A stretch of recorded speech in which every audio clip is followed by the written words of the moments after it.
Questions, 10 minutes in the room, 10 minutes on the phone. Prime Minister. Hello everyone. Bonjour tout le monde.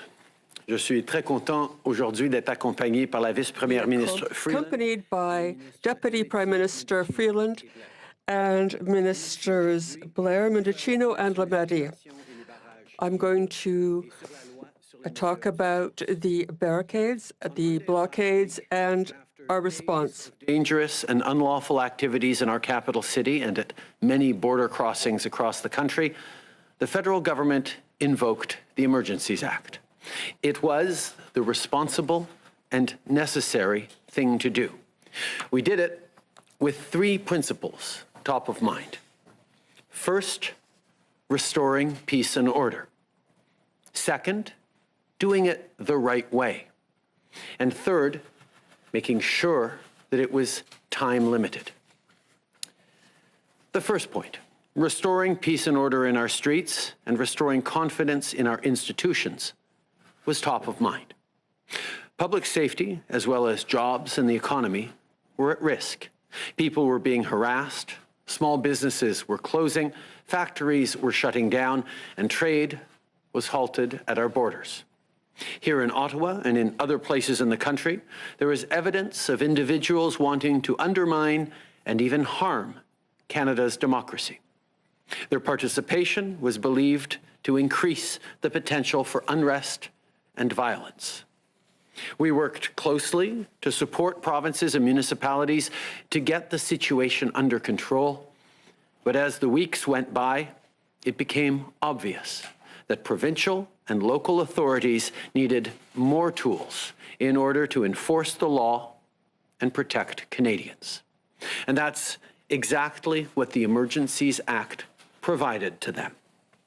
Lundi de la semaine dernière, Last Monday, the federal government invoked the Emergencies Act because local authorities, provincial authorities needed more tools to protect Canadians.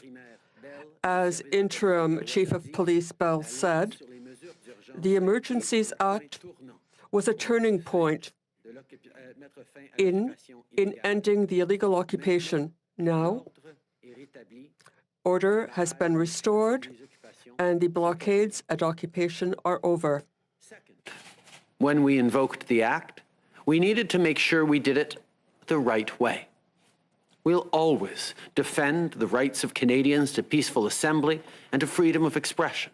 As I said before, the Emergencies Act was created to flow from and uphold the Canadian Charter of Rights and Freedoms. These measures had to be and were compliant with the Charter. Parliamentarians debated and the House voted. We followed procedure, and it is critical that we continue to do so. That's why a joint committee of parliamentarians will be struck to review the declaration of emergency. Within 60 days, there will be an inquiry into the circumstances that led to the Emergencies Act being invoked. It will look at how we got there and why it was required. It could look at policing. The inquiry could also examine the funding, influence, and disinformation that supported the illegal blockades and occupations, both foreign and domestic. D'ici 60 jours, in 60 days, an investigation will be launched into the reasons why the Act was invoked. It will also look at police activity. Further, the investigation will allow us to examine the funding, influence, and disinformation which supported the occupation and unlawful blockades, whether from Canada or abroad. We were very clear that the use of the Emergencies Act would be limited in time. When we invoked it, it would be in place for up to 30 days, but we said that we would lift it as soon as possible.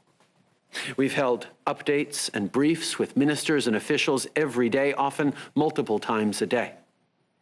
And today, after careful consideration, we're ready to confirm that the situation is no longer an emergency. Therefore, the federal government will be ending the use of the Emergencies Act. We are confident that existing laws and bylaws are now sufficient to keep people safe. Of course, we'll continue to be there to support provincial and local authorities if and when needed. And I want to reassure Canadians. Law enforcement agencies are prepared to deal with anyone engaging in unlawful or dangerous activities. Police officers will continue to be there to protect our streets and neighborhoods within their jurisdictions. Aujourd'hui, après avoir Today, after having carefully examined the situation, we see that we are no longer in an emergency situation, and this is why the federal government is putting an end to the Emergencies Act. We feel that the legislation in place is sufficient to guarantee the public's safety. Obviously, we're going to continue to support local authorities, but I want to reassure Canadians. Authorities are ready to intervene against anyone who is undertaking illegal, dangerous activities. The police will continue to protect our streets, our neighborhoods, and our country. It'll be important that we gain a fuller understanding of what gave rise to this kind of disregard for laws and threat to our democracy. We need to make sure our institutions are prepared and ready in the future. While the immediate emergency situation is over, this issue won't just go away. We need to constantly work to defend and improve our democracy at home and around the world. It's important that our institutions be prepared in the future and that we do the work necessary to improve our democracy. And we have a lot of challenges ahead of us. Let's remember that we're fighting a virus, not each other. Let's work together. After 2 difficult and painful years, we have a lot of healing to do. And now is the time to be there for one another. Merci. Okay, we'll move to questions from the room. We'll start over here at this microphone with Jasmine from Radio Canada. Bonjour. Lundi, vous disiez... Good afternoon. Monday, you said we were still in a crisis situation, but today you say we're no longer in an emergency situation, yet in the downtown, the situation seems the same. What has changed in the past 2 days, Prime Minister? Well, if you'll remember, the blockades and illegal occupation were solidly entrenched in the streets of Ottawa and at our border crossings. And there was need of more tools to deal with these. And this is what we gave the various police forces with the Emergencies Act. Over the weekend, we observed police activity here in Ottawa and elsewhere, and we saw that they had succeeded in restoring order and respect for law. Since Monday, as I said, we assessed, and this at every step, we assessed the emergency and threats that existed in the country. And this morning, we concluded, in consultation with the various police services and security experts, that the tools that our various police forces had in normal times were sufficient to continue to maintain law and order in the country once it had been restored.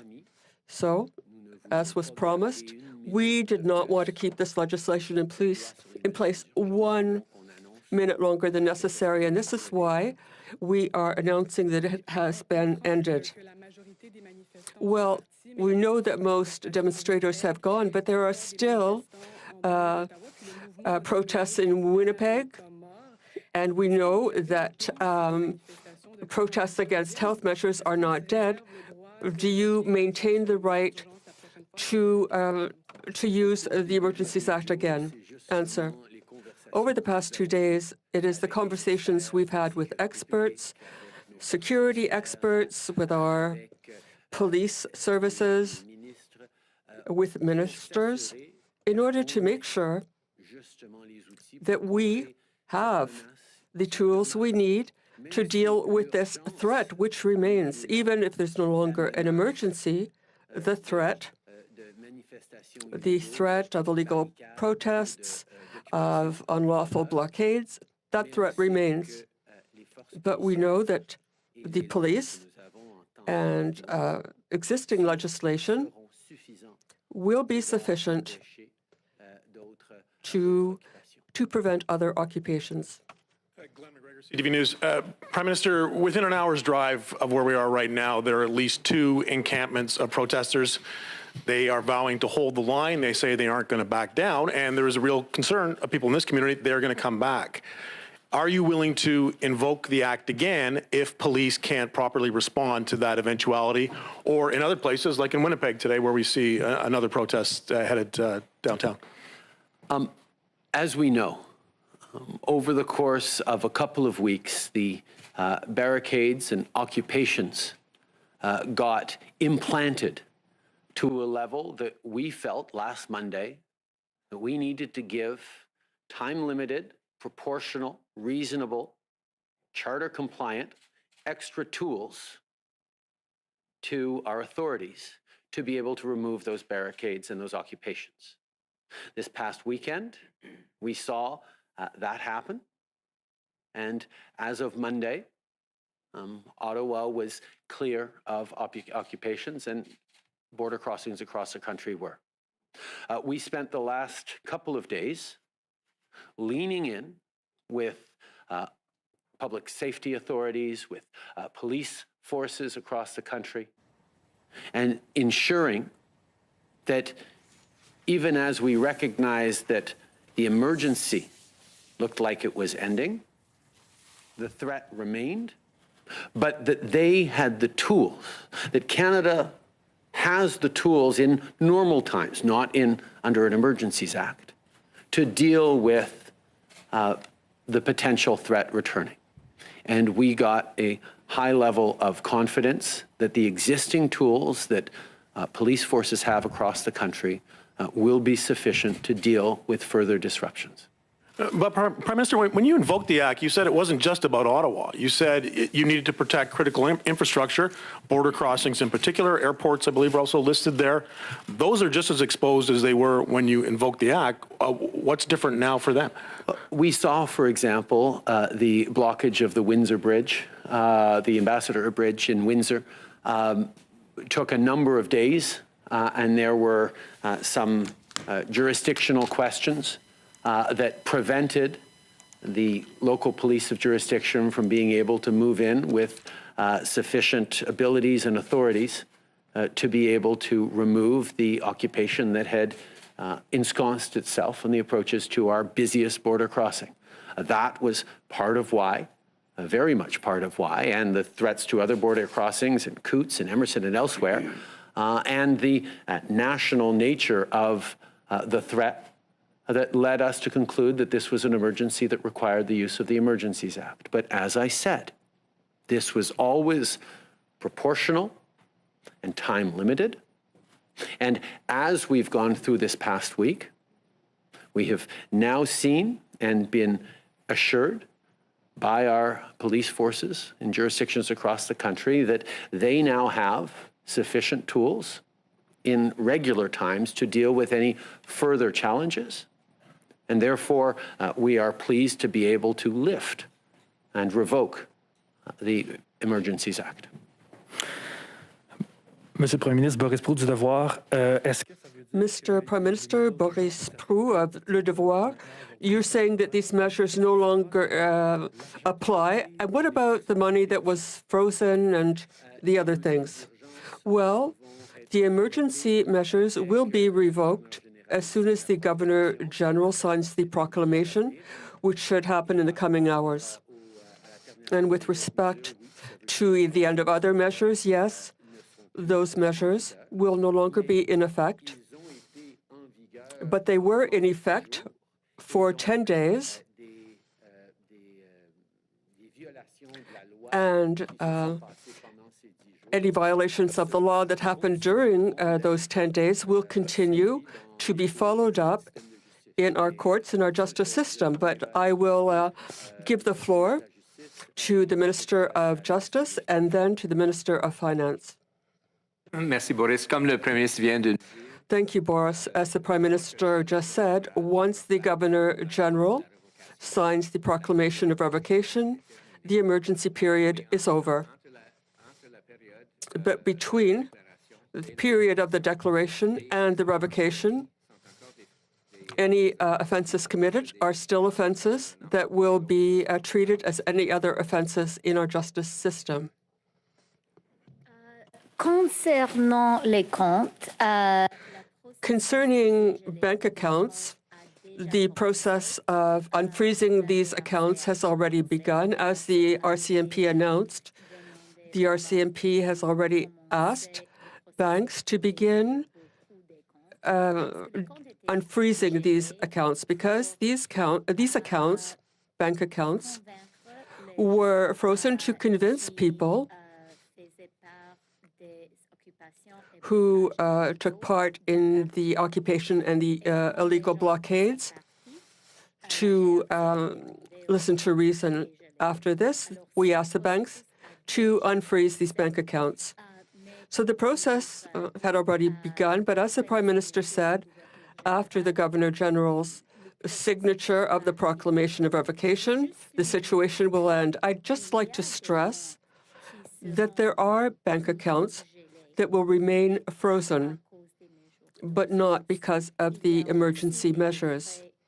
There will be other orders, court orders and others,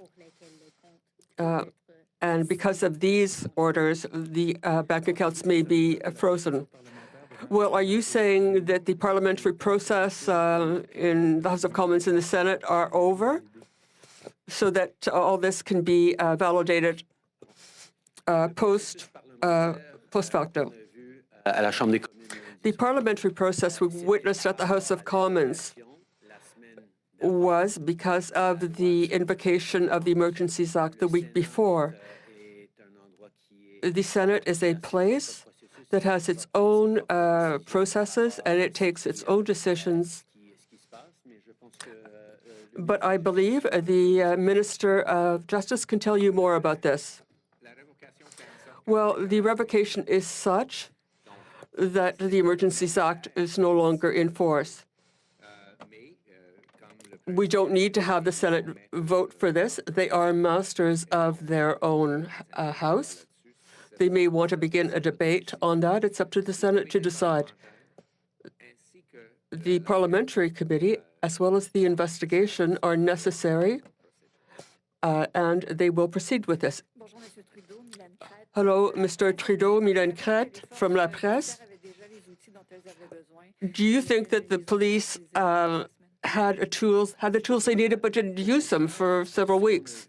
Well, no, quite the contrary. What we saw for 2 weeks is that the police forces did not have the tools they needed to dislodge the protesters and this occupation, which was entrenched in Ottawa and Coutts and at the Ambassador Bridge. The invocation of the Emergencies Act, I think, encouraged some people to leave and also allowed police forces to put an end to the occupations.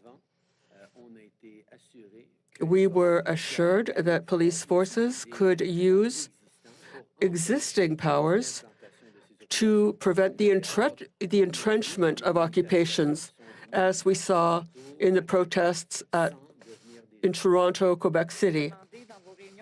In your meetings, why wasn't this did when the trucks arrived? Well, that's a question people will be asking. I am sure of it. Marco, do you have any comments? Thank you, Prime Minister. I'd just like to add that all measures which were introduced with the Emergency Measures Act were temporary and effective. The proof of this is on the ground, not only in Ottawa, but even in Winnipeg today and along our border.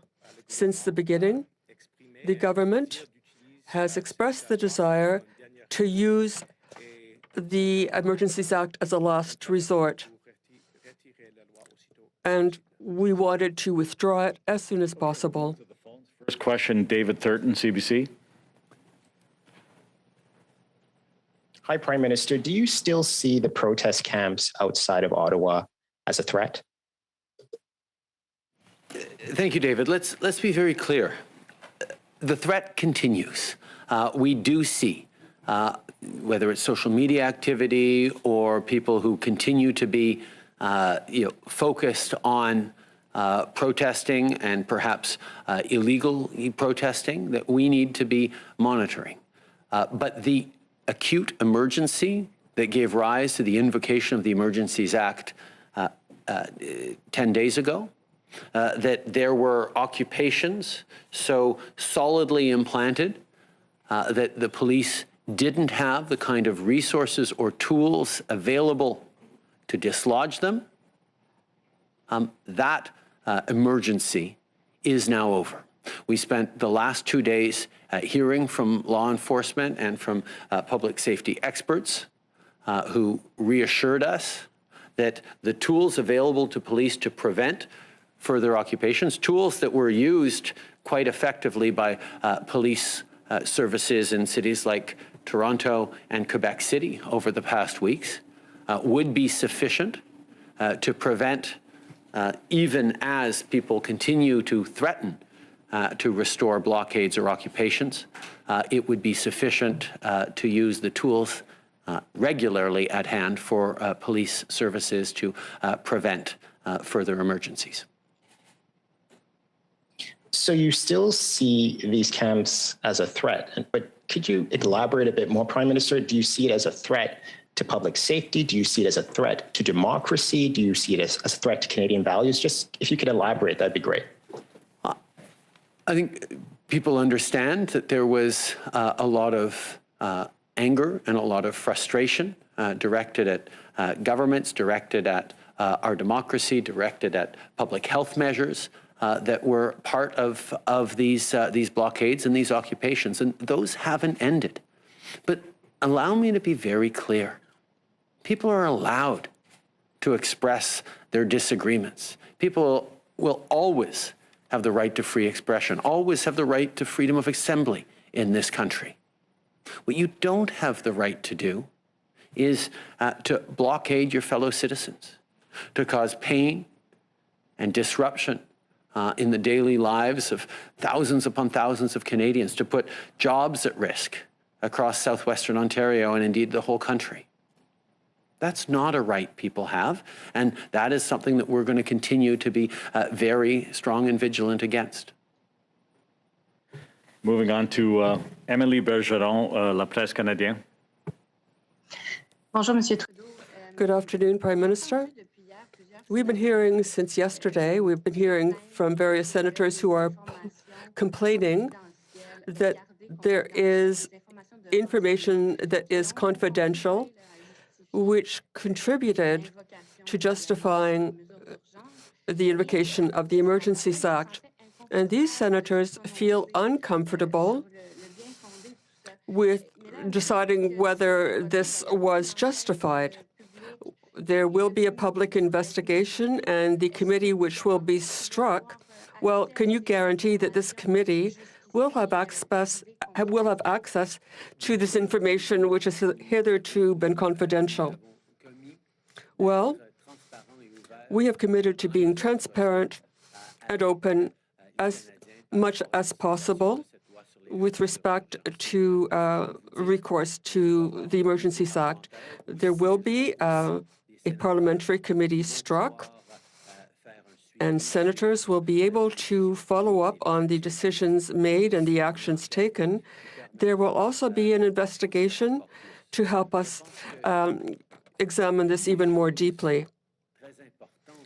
One of the major things over these past weeks has been to strengthen Canadians' confidence in our institutions, in our police services, in our ability to ensure security and stability in the neighborhoods of our country.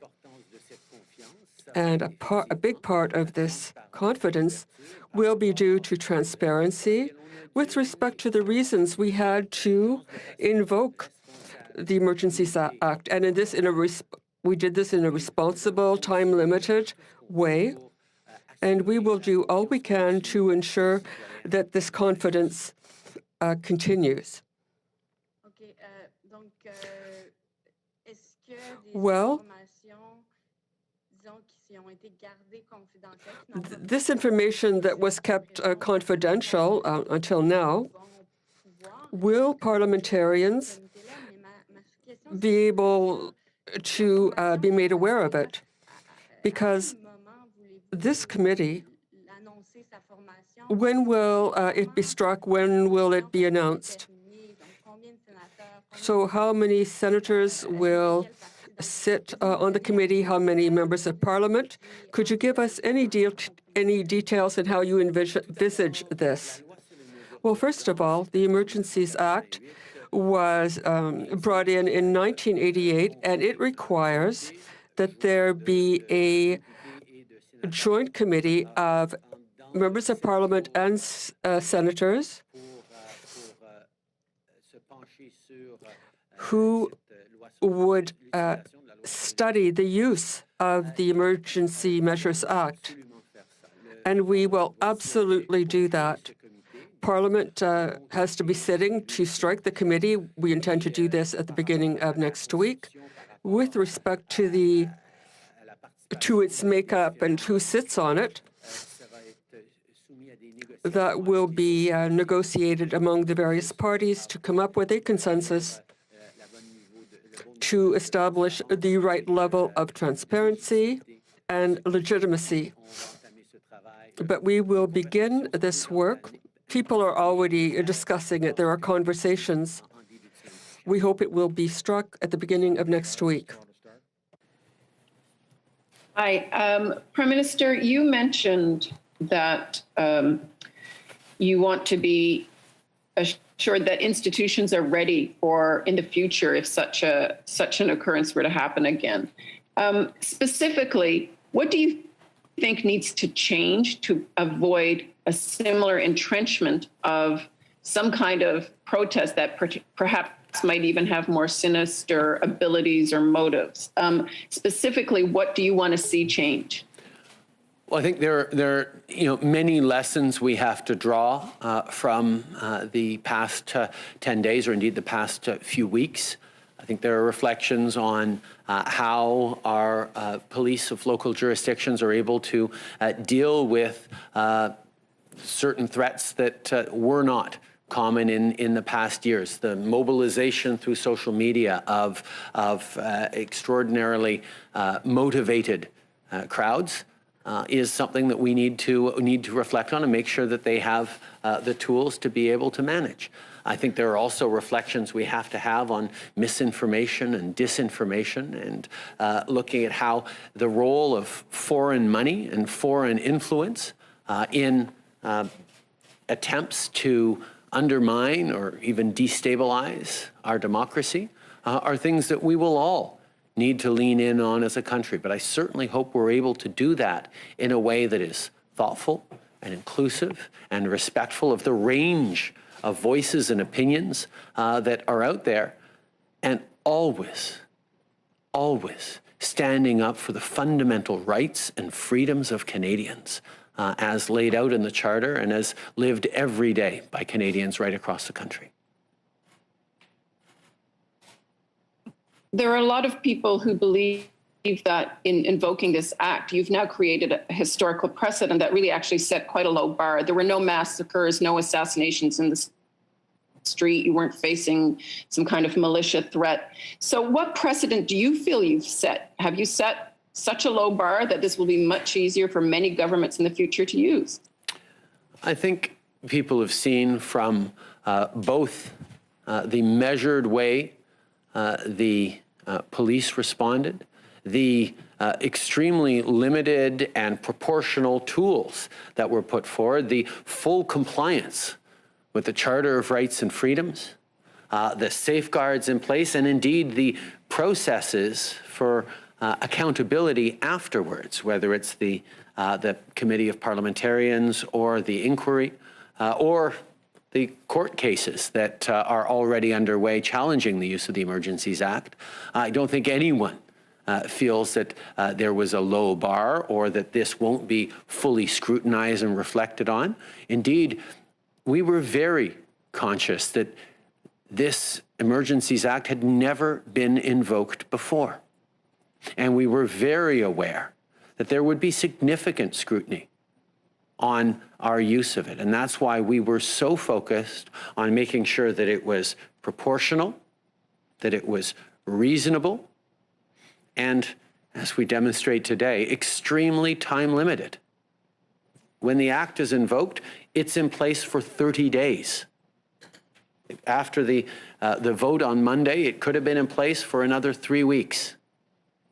But we committed and knew that verifying every single day if it was still needed was going to be key to demonstrating the limited and measured use of this tool. But we know that there will continue to be threats to Canada, to our democracy, to democracies around the world. And we cannot shy away from using tools that are necessary to maintain the safety and security of citizens. And that's exactly what we did in a responsible and proportionate way. Final question today is from Raymond Filion from TVA. Merci, Monsieur le Premier ministre. Thank you, Prime Minister. Do you think you'll be remembered as having been the first Prime Minister to invoke this Emergencies Act? Now, are you disappointed personally by this? Well, I think we all have to think about what we lived through over the past 2 years, because for me, the history of this pandemic is not one of emergency and occupation. It's a history of people who were there for each other. Frontline workers who continue to be there to protect us. Healthcare workers, people working in our hospitals who made enormous sacrifices, who worked flat out. Canadians who were there for their neighbors, for their small businesses, people who were there for each other by being vaccinated, by wearing masks.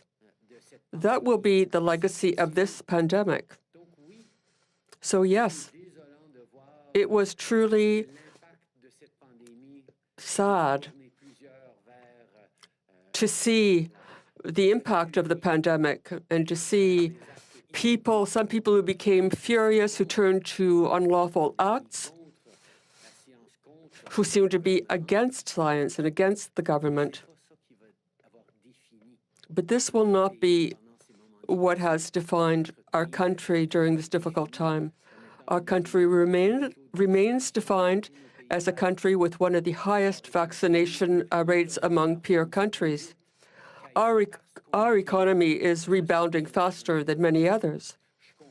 Now, I understand that this made headlines over the past few weeks, but that will not be the history of the pandemic. That is not the history of Canada. Now, you said that recourse to the armed forces would be the last resort. But can you tell me, did you envisage the deployment of the armed forces? Well, when you invoke an act like the Emergencies Act, you are duty-bound to consider all options. But I can tell you that we were always very far from the point where we would have seriously considered calling on the military. As we saw during the weekend here in Ottawa, the police forces that were there in great numbers showed extraordinary capability and impressive professionalism. And we were very pleased to know that we hadn't even begun to get near considering calling in the military because our police forces did a really good job. Today's press conference. Thank you very much. Merci tout le monde.